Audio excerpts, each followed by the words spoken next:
पश्चिमी चंपारण जिले के बगहा में उस वक्त सनसनी फैल गई जब एक साधु और उसकी पत्नी की बेरहमी से हत्या कर शव गंडक नदी किनारे फेंक दिए गए। हत्यारों ने दोनों को तड़पा तड़पा मौत के घाट उतारा है। शव देखने से पता चला है कि आरोपियों ने साधु के बाल उखाड़कर बाद में बड़े पत्थर से सिर को कुचल दिया और महिला की आंखें फोड़ दी, जिससे दोनों की मौत हो गई। सूचना के बाद स्थानीय थाने की पुलिस ने शवों को पोस्टमार्टम के लिए भेज दिया है और हत्या के कारणों का पता लगाने की बात कह रही है। वारदात इंडो नेपाल सीमा से सटे वाल्मीकि नगर थाना अंतर्गत खाड़ी रेता की बताई जा रही है, जहां गुरुवार को डबल मर्डर से सनसनी फैल गई है। रेता में गंडक नदी किनारे और वाल्मीकि टाइगर रिजर्व जंगल से सटे एक साधु और उसकी पत्नी की हत्या निर्मम तरीके से की गई है। बताया जा रहा है कि ये दोनों ठाड़ी गांव के रहने वाले थे और पिछले 5 वर्षों से रेता में गंडक नदी किनारे जंगल के बीच एक कुटिया बनाकर रहते थे। साथ ही दियारा की जमीन पर खेती कर पेट पालते थे। घटना वाल्मीकि टाइगर रिजर्व के चूलभट्टा जंगल से तकरीबन 500 मीटर दूर रेता की है। जानकारी के मुताबिक 70 वर्षीय साधु बोधन महतो का शव नदी के बीच ठोकर पर पाया गया। वहीं उनकी पत्नी भगवती देवी 65 का शव नदी किनारे जंगल क्षेत्र में पड़ा हुआ था। शव की स्थिति देख ऐसा अंदाजा लगाया जा रहा है कि बुजुर्ग साधु बोधन महतो को पहले लाठी डंडे से पीटा गया है और फिर उसके बाल उखाड़ लिए गए और बाद में पत्थर से चेहरे को कुचल दिया गया। वहीं महिला के शव को देखने से प्रतीत हो रहा है कि हत्या कर उसकी दोनों आंखें फोड़ दी गईं।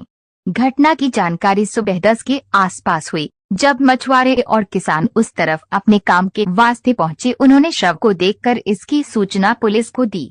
मौके पर पहुंची पुलिस और फॉरेंसिक टीम मामले की छानबीन में जुटी। हमारा नाम हरिनारायण महतो है, बाबूजी का नाम बोधन महतो, माई का नाम भगवती देवी। इन लोग के मंगलवार रात को हत्या भइल। कौन जगह भइल है? धनैया रेता में।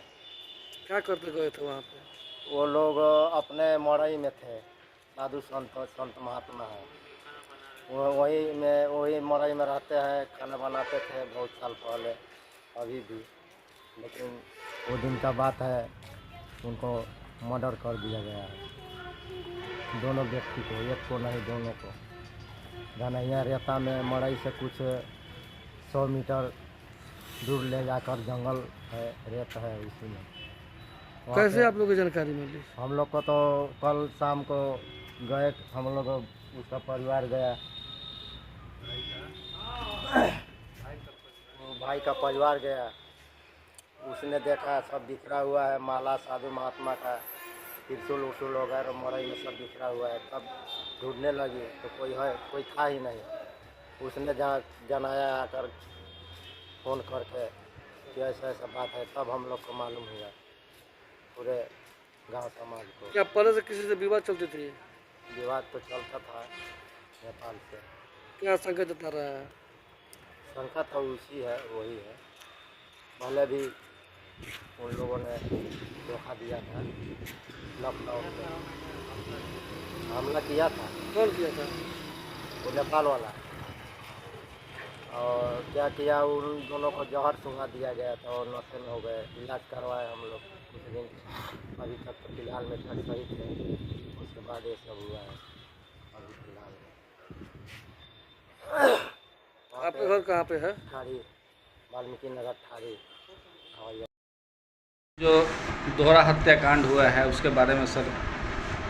और ये लगभग सुबह हमें जानकारी दी गई थाना पवाड़ी के द्वारा, जो भी प्रभार में है एसआई उत्तम के द्वारा, कि लगभग 9 बजे दो डेड बॉडी की जानकारी मिला। जो ये खाड़ी गाँव रेता इलाका है वह मिला। तो इस समय ये है कि कल रात में लगभग 9 बजे, ताकि 9 ने क्या 10 बजे कर लीजिए, गोविंद महतो मृतक का लड़का थाना पे आता है और लिख के देता है कि हमारे माँ और पापा गांव से दूर घोटा बोलते हैं बोला, जहाँ पे उसके माँ पिता अलग रहते थे, खाते पीते थे, पूजा पाठ करते थे। वहाँ से घर में नहीं है और जो माला और टूटा फूटा है वो लिख के दिया कि घर से गायब है। ये रात की बात है। और उन्हें अंदेशा भी व्यक्त किया, उन्हें कहा कोई नेपाल में कोई रिलेटिव है कि वही लोग कुछ हमारे पेरेंट्स को मतलब घटना है न किया होगा। फिर आज सुबह जानकारी मिलती है लगभग 9 बजे कि 2 डेड बॉडी मिला है, जाके देखा तो फिर जो आदमी कल जो मिसिंग का था वही आदमी, दोनों की डेड बॉडी मिला, दोनों अलग अलग था। जो बूढ़ा है ये गोधन महतो, 70 वर्ष उम्र है, और फिर जो उसकी पत्नी है भगवती देवी 60 इयर्स ओल्ड है, तो डेड बॉडी मिला है। हम भी घटनास्थल पर गए, साथ में वीडियो बंधा और DSP साइबर थोड़ा उनको साथ में ले लिया और सब साइंटिस्ट भी थे, और हर एंगल से देखते हैं अपना किसने किया, अपना क्यों किया। प्रथम दृष्टया सर वो हत्या किस तरह से? घर वालों का कहना है कि उन्हें जो शक जाहिर कर रहे हैं, इन लोगों का रिलेशन नेपाल में है। इनके घर एक बच्ची की शादी नेपाल में हुई है, जहाँ पे कि ससुराल वाले काफ़ी प्रताड़ित करते थे। अंतिम में वो लड़की यहाँ आ गई है, मुंबई में आ रही है, और वो जाना नहीं चाहती है।